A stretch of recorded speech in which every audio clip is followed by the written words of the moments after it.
The galaxy had seen many wars, but the war between humans and the Kari Dominion was one of the hardest. It lasted for many years. Planets burned, ships were destroyed, and thousands of lives were lost. Every battle left scars in space like scratches made by giants fighting in the stars. Humans were strong, clever, and quick to learn. The Kari were a proud alien race, tall and powerful, with scales like armor and eyes that glowed with golden light. Both sides believed they were right. Both sides fought to protect their people. And because both sides were strong, the war seemed endless. But now something rare was happening. A peace meeting. Human Captain Rylan Hayes was chosen to lead the peace talk. He had fought in many battles, but he was known not only for bravery. He was known for thinking before acting. He always tried to find a way to protect others. Many soldiers respected him. He stood inside the great throne room of the Kari. The room was huge, made of dark shining stone. Light from glowing crystals filled the air. High above, banners of violet and gold hung, showing the royal symbols of the Kari Dominion. Around him stood Kari guards, tall and strong, holding spears made of plasma energy. They watched him carefully, but not with anger. Instead, they watched him with interest. Humans were smaller compared to them, yet humans had fought them for years and never gave up. That earned respect. At the far end of the hall, sitting on a high throne, was Queen Syraxis, ruler of the Kari. Her scales were deep silver, her horns curved like a crown, and her eyes shone like molten gold. She did not look cruel. She looked powerful and calm. She had the presence of someone born to rule. Rylan stepped forward and bowed slightly. His voice was steady. "I have come to make peace," he said. The queen raised one hand, and the entire hall fell silent. "I know who you are, human," she said. Her voice was deep but smooth, like sound echoing in a great temple. "You are Captain Rylan Hayes, the one who did not retreat at the Battle of the Shattered Moon, the one who protected civilians even when surrounded, the one who thinks of others before himself." Rylan did not respond. He did not know if her words were praise or warning. The queen stood up slowly. "The war must end," she said. "We cannot continue to destroy each other. Our worlds bleed. Our children grow up knowing only fear and hatred." Her golden gaze fixed upon Rylan. "I will not allow this any longer." Rylan nodded. "Then we can sign a treaty, a peace agreement, one that both sides follow." But the queen shook her head firmly. "No, treaties are weak. Paper breaks, promises fade, leaders change, old hatred returns." She took a step forward. "To truly end war, our futures must become one, bound together, connected by life itself." The hall became silent. Even the guards held their breaths. Rylan looked confused. "What do you mean?" Queen Syraxis spoke clearly, her voice echoing through the chamber. "You will marry my daughter." A shock ran through the hall. Even the humans gasped in disbelief. Rylan blinked. "What?"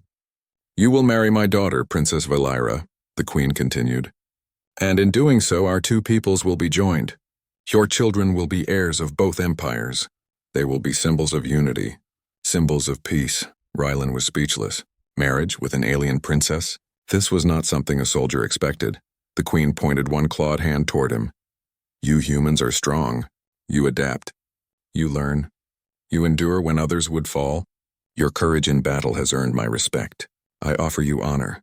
I offer your people a future without war." Her voice lowered, softer but still powerful. "You will give us strong grandchildren, children who will be the bridge between our worlds." Rylan's thoughts raced. Marriage was not a small matter. This decision would not affect him alone. It would affect two entire civilizations. He needed to see who he was being asked to marry. "May I meet the princess?" he asked. The queen nodded once. The tall doors behind the throne opened. A figure stepped into the hall, Princess Valira.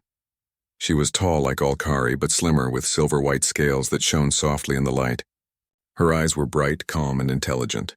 She did not walk like a soldier, but like someone who carried quiet confidence. She stopped in front of Rylan and studied him with steady eyes. "I have heard of you," Valira said gently. "You are known for courage, but also kindness. You do not throw lives away for victory." Rylan tried to smile. "I only try to do what is right." "That is a good answer," Valira replied. "And a good quality for a leader." The two looked at each other. There was no anger, no hatred, only curiosity and uncertainty. Then Rylan asked the most important question, "Do you want this marriage?" Valeira did not look away. Her voice remained calm. "If this marriage can save our people, I will accept it. I want a future without more war, a future where children from both worlds can grow without fear. If this union can help build that future, then I choose it." She did not sound forced. She sounded honest. That surprised Rylan. The Queen spoke again. "This decision is yours now, Captain Rylan Hayes. Accept and peace shall come. Refuse and war will continue." The hall became silent once more. Even the air felt heavy. Rylan felt the weight of thousands of lives pressing on his shoulders. Soldiers who wanted to return home. Families who wanted their loved ones back. Children who deserved to grow up under open skies and not under falling bombs. He took a slow breath. "I need time," he said softly. "One night. To think carefully." The Queen accepted with a nod. "You shall have one night. A guest chamber has been prepared. Tomorrow morning you will return here and speak your answer. The future will change depending on your choice." Guards escorted him out, but Valeira watched him leave, her eyes thoughtful. That night Rylan stood on the balcony of his guest room. The Kari capital stretched below him, glowing with lights like stars fallen to the ground. 3 moons hung in the sky, painting the world in silver and blue. It was beautiful, peaceful, so different from the battles he had seen. He placed his hands on the railing and closed his eyes. He remembered the faces of his soldiers. He remembered the cries of civilians seeking safety. He remembered how tired everyone was of fighting. He remembered Earth, home, blue oceans, green forests, laughter, hope. He thought of Valeira's calm voice. "We can build a future without war." Rylan opened his eyes.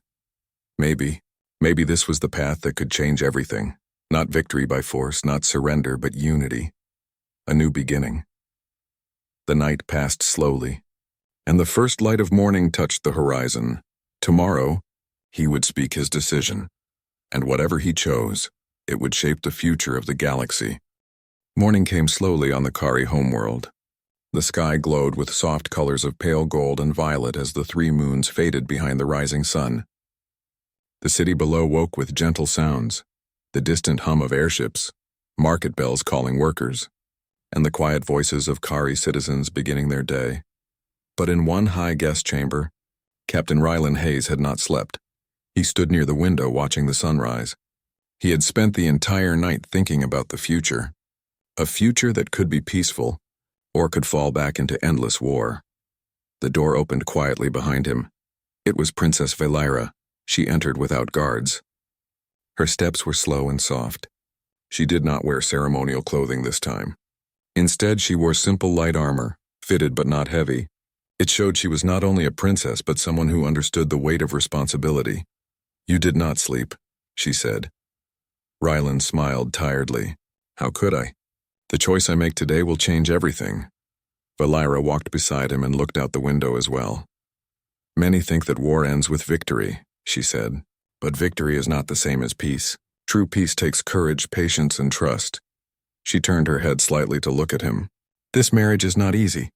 I do not deny that. It is a great step, a step into the unknown, but I believe something new can grow from it." Rylan appreciated her honesty. She did not try to control him or pressure him. She simply spoke her belief. He took a deep breath. "Valeira, do you think our people can truly accept this? Humans and Kari together?" Valeira closed her eyes for a moment, thinking. "Not easily. There will be those who refuse, those who fear change, those who still hold anger." She opened her eyes again, calm and steady. "That is why we must lead by example. If the leaders learn to trust, the people will follow slowly." Rylan nodded. Her words felt true. Before he could speak again, a horn sounded from outside the window, the signal for the start of the royal court session.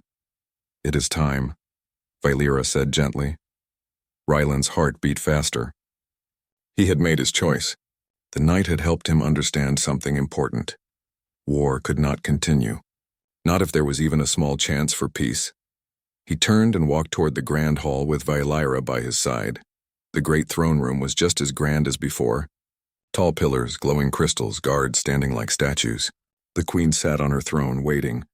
Human diplomats stood nervously off to one side. Kari council members watched with careful eyes. Rylan stepped forward. Everyone fell silent. Queen Syraxis leaned forward slightly. Her golden eyes narrowed with interest. "Captain Rylan Hayes, you have had the night to think. Speak now. What is your decision?" Rylan did not look down. He did not look afraid. His voice was calm. "I accept the marriage," he said. The hall filled with sudden reactions. Whispers, gasps, murmurs from both sides. Some were shocked. Some were confused. Some were relieved.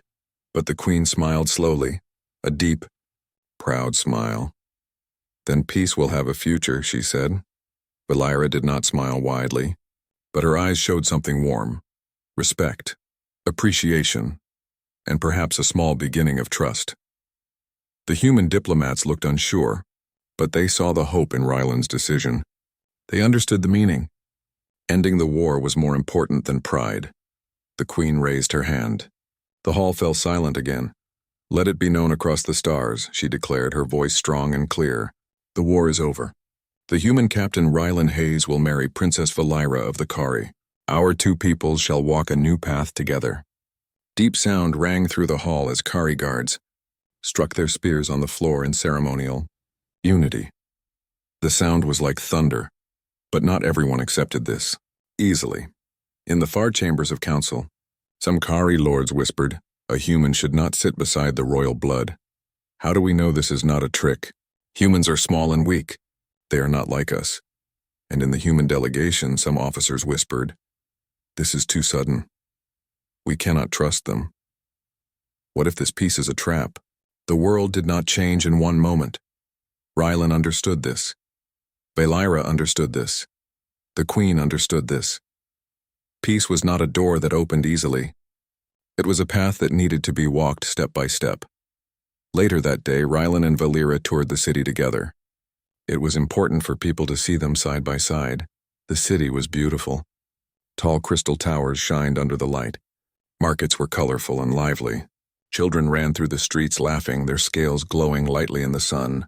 And everywhere, citizens stopped to look at the two. Some bowed respectfully, some stared with curiosity. One small Kari child tugged gently on Rylan's coat. He looked down. "Are you the human who will marry our princess?"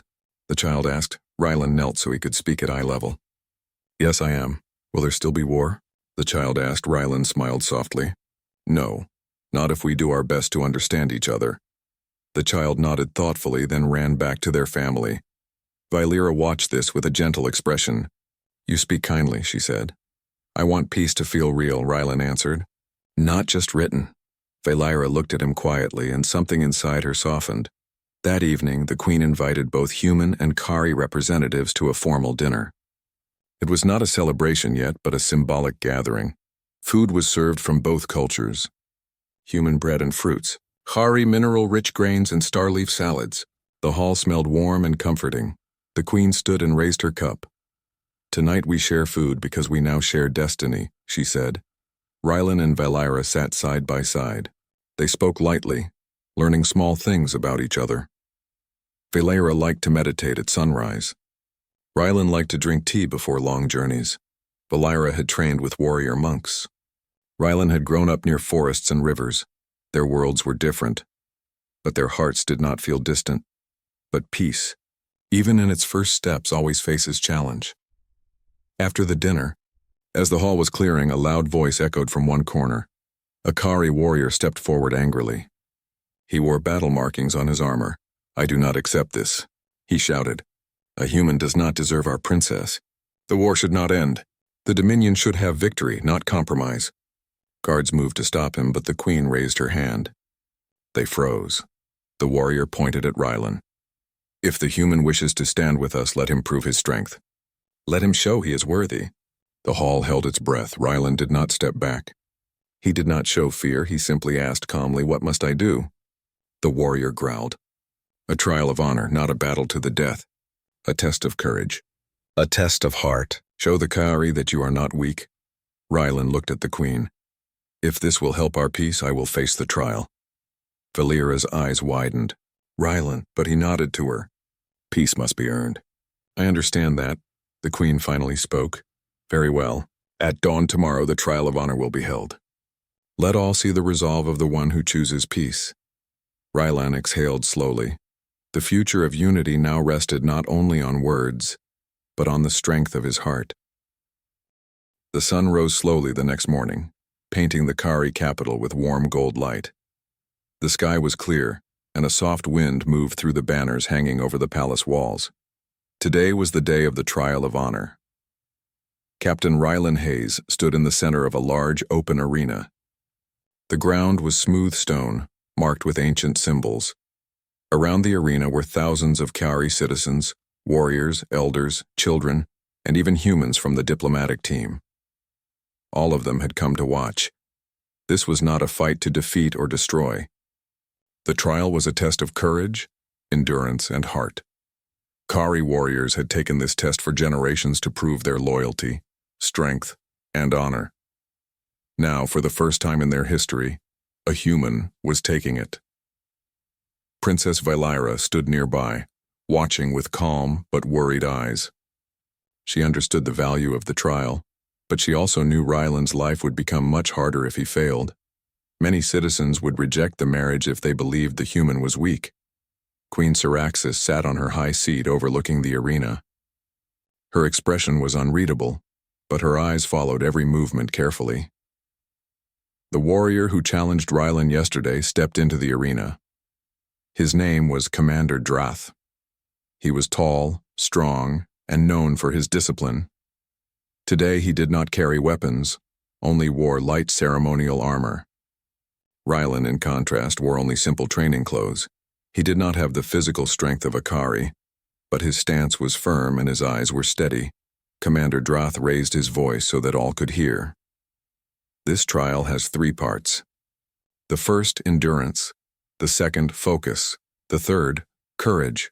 Complete them, and you will be accepted as one who walks beside us with honor.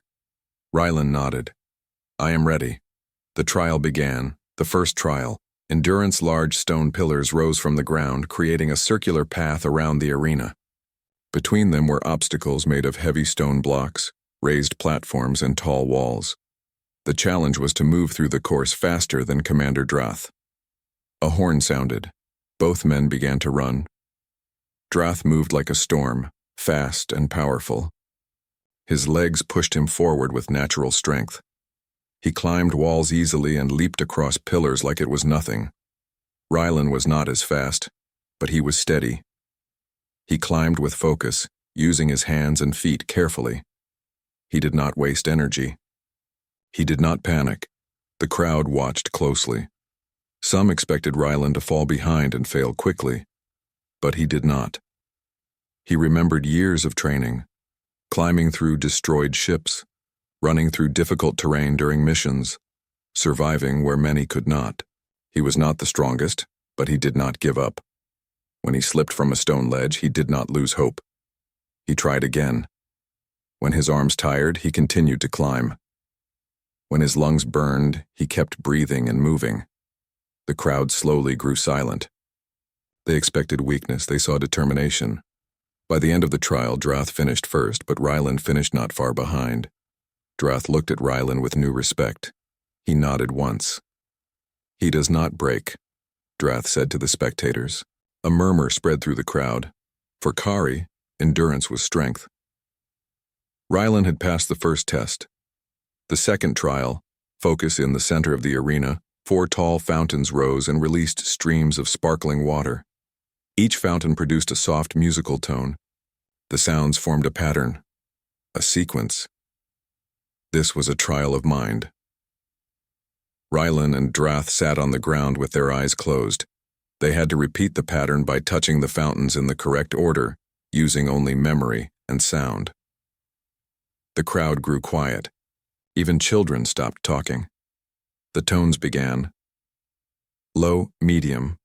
High, medium. Low. High. Rylan listened carefully. His breathing slowed. He focused. He had practiced calm thinking during long starship missions. He remembered radio signals, battle orders, and strategic patterns during stressful moments. His mind learned to stay still even when fear tried to shake it. Droth touched the fountains confidently, but he made one small mistake. The sound echoed wrong. The crowd gasped.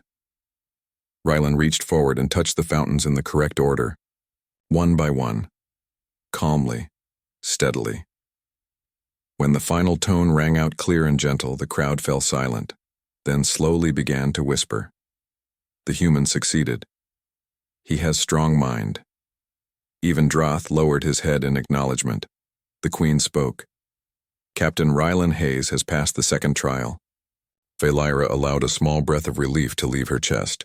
Her eyes softened. The third trial. Courage, this was the final test. In the center of the arena stood a single platform. On it rested a glowing crystal orb.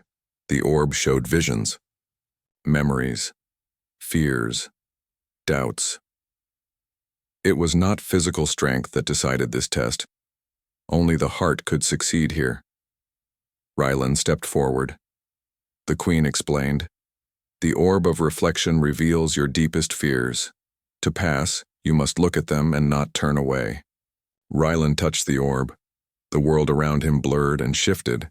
He was no longer in the arena. He was back on a battlefield. Smoke filled the air.